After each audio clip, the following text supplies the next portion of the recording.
On match days at Old Trafford, our Big Red family sees loyal fans united from every corner of the globe. There's no bigger pilgrimage in the world of sport, as supporters of all nationalities arrive to worship our team. For this dedicated band of followers, setting off from Carryduff, just south of Belfast, is a round trip that takes them through 5 different countries. So today I'm here with John White, founder of the Carryduff Manchester United Supporters Club, the second biggest Manchester United supporters club in the world. John, you've had a long journey. Tell me how you get to here on match days. Well, we left yesterday morning, Carryduff, just on the outskirts of Belfast at 5 a.m. We drove down 100 miles to Dublin.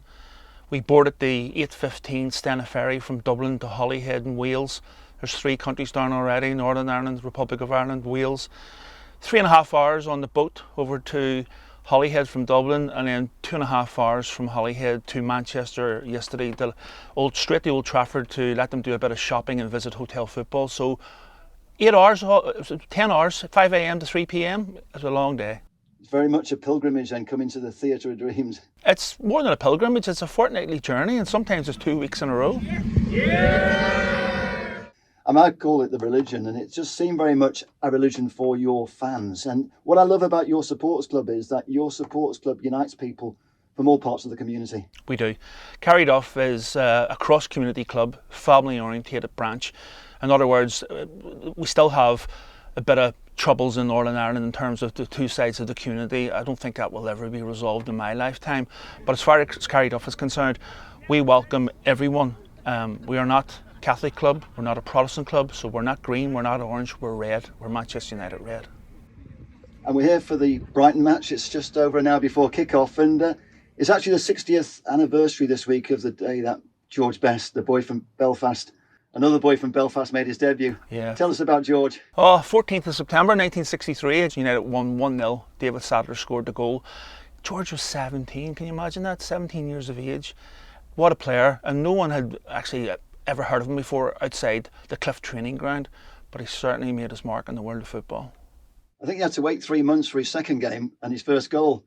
Yeah, that's right. And then he ended up staying at Old Trafford until New Year's Day in 1974. A lot of people don't realise George played 470 games for Manchester United from 1963 to New Year's Day 74 and scored 179 goals. That's an average of 43 games a season. That's a lot of games back in the days when you were busy playing on a mud pitch. George was 27 when he hung up his boots. Eric Cantona was 30. But yeah, I think he retired too early. But there was a great programme on George, all by himself it was called, and he basically said he knew his time was up. The drink had taken its toll. I think he fell out of love with football. One of the reasons I wanted to speak to you today, John, is because you've got a book coming up later this month. I have. It's kind of amazing the depth of research that you have and the knowledge that you've got, the personal knowledge you've got about our football club. Yeah, well, the new book, it's actually my 22nd book about Manchester United. It's called Manchester United: Who, What, Where, When and Why.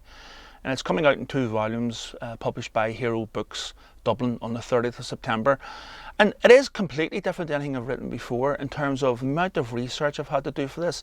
I found myself reading Hansard, House of Commons papers, War Commission papers, old United reviews, minutes of board meetings, and I think there's a lot of stories in the book through the history of the club that some of the fans won't realise, from Manchester United saying "You'll never walk alone" long before Liverpool, 5 years before the Liverpool fans adopted it on the terraces at Anfield. It was 1958, the 22nd of February. We're playing Nottingham Forest, and Duncan Edwards had just died the day before. The 21st of February he lost his battle for life, so he was the 8th Busby babe to have lost his life as a result of the Munich air disaster on the 6th of February 58. And there was New Mills Operatic Society from Derbyshire were rehearsing for Carousel, the Rodgers and Hammerstein, and of course You'll Never Walk Alone is one of the songs from that musical. Well, a young lady from the society was at Old Trafford that night, a big fan of the Busby Babes, still saddened about the loss of the 8 players. And she just started singing You'll Never Walk Alone. A couple of her friends joined in. Suddenly there was tens of people joined in, then a couple of hundred. And after that, Manchester United fans gradually sang it at every home game. And of course, in 1963, when Jerry and the Pacemakers took it to #1 in UK singles charts, a band from Liverpool, we were never going to sing it again. Here's a story that I've heard that we used to sing, You Never Walk Alone. I didn't know the background behind it. And that's what's really fascinating about the stories, the little inserts that you've let me read already before the book comes out. It is really impressive. You obviously got a passion for Manchester United. It is a passion. I like yourself. I love the history of the club. I love writing about Newton Heath. I love writing about the Busby Babes. There's one particular story in the book, and I'm sure this will amaze quite a lot of people. It must be the most bizarre, unusual transfer in the history of world football. 1927, Manchester United needed a halfback. Manchester United had no money. Hughie McClanahan was available from Stockport County. Stockport County had no money and were willing to sell him. But Stockport County decided to hold a grand bazaar, just like Newton Heath done in 1902 before they became bankrupt, and Manchester United was formed on the basis of that in April 1902. But what happened was, because they were having the grand bazaar and United wouldn't give them any money, and United didn't have any money to give them, Louis Rocca was the assistant manager of Manchester United, a successful businessman in Manchester who owned a number of ice cream parlours. Believe it or not, Louis Rocca gave Stockport County 2 freezers of ice cream in return for Hugh McClanahan's signature. Now, I don't know if it was pistachio or tutti frutti or whatever, but we got a footballer for 2 freezers of ice cream. That's amazing. I get the impression with your book, it's a book you can pick up, read, get a story in and put it down. I mean, it's not like a continuous story that you have to read from start to finish all in one go. No, as I say, the first entry in the book is the story about You'll Never Walk Alone. That happened in 1958, and then I might go back to 1878, and then fast forward to today, and then go through the halcyon days of the 60s when we had the triumvirate of Law, Best and Charlton. So it's not, by decade or even by football season.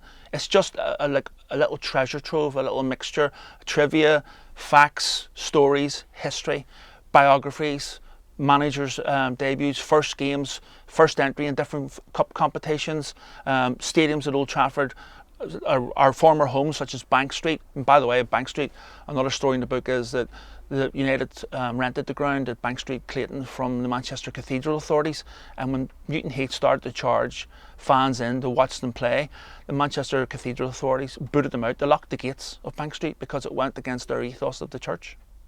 Absolutely fabulous listening to you talk, John, and we could talk all day, and you've got so many stories that I'm not sure if this one is in the book. I'd like to know a little bit more about Carryduff. It's the second biggest supports club in the world, but it's a bit more important than that, isn't it, in a way? It's important. It's more important than that. I formed a branch in 1981 when the troubles were still prevalent in Northern Ireland, 7 years before the Good Friday Agreement was signed.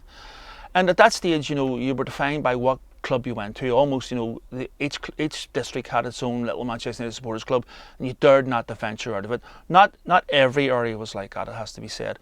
And I moved to Carryduff, which is really a mixed area. I came from East Belfast, not too far from where George Best was born. I came from the Short Strand in East Belfast, which is a Catholic area surrounded by Protestant areas. And in 1981, I moved to Carryduff, and suddenly there was no tricolours or Ulster flags flying about. There was no green, white and orange curbstones or red, white and blue curbstones. And I just seen a lot of kids walking about. Manchester United tops weren't really the all go then, but they said, I'd like to form a club because I used to go to United quite regular, and I thought I had a dream. Well, I'll form a supporters club. I needed 40 members. I rode off to Manchester United, got the 40 members. Last season we had 1,250 members from all parts of Northern Ireland, has to be said. But if you bear in mind, there's only 7,700 people in Carryduff at the last census, and the biggest club in the world, of course, is Scandinavia. But I always say they cheat a wee bit because that's 3 countries with maybe 44 million people. So pound for pound, I think Carryduff, you've got to have some sort of prize there for being we're the best supporters club in the world. In my opinion, we're the most loyal.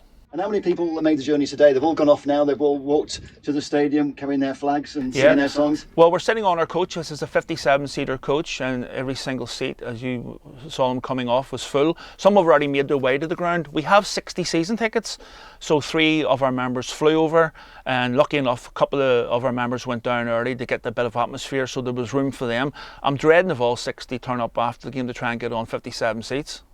Well, it's been an absolute pleasure talking today, John, and want to let you get off now to the match, and I hope we can talk again because you've got so many stories. We can't get them all into one little film. No, there's quite a lot in that book. As I say, my problem is when I speak, and sometimes it's like when I write, I don't stop, and the book has to come out in 2 volumes because I wrote too much. So the first who, what, where, when, why Manchester United, out on the 30th of September on Amazon is only volume 1. Volume 2 with the rest of the material in it, similar to the stories I just told you, will be out at the end of the season, and it'll be volume 2. And I want to thank Alan Keegan, the voice of Old Trafford, for doing the foreword to both of those books. It was very, very generous of him. Alan is a great friend of mine. He's a beautiful man, and he loves Ireland, of course. And I look forward to reading both books. And it did actually make me chuckle when you said you couldn't fit it all into one. You've got to have 2 halves. That a bit reminds me of myself. I do overproduce, and I think we're kindred spirits, John. I think so. Tell me now, after the match, how are you going to get home? Because you've already been to a few countries. Yeah, after the match, well, we go back to the hotel, so we'll stay for a second night in our hotel, and tomorrow we'll be up early, leave the hotel at 9 a.m, and instead of driving back to Holyhead to get the ferry over to Dublin, we're going up to Scotland, 225 miles to Cairnryan to get the ferry over to Belfast. So that's 5 countries in one weekend to see Manchester United play. Amazing. See you next time, John. Looking forward to it. Okay, take care.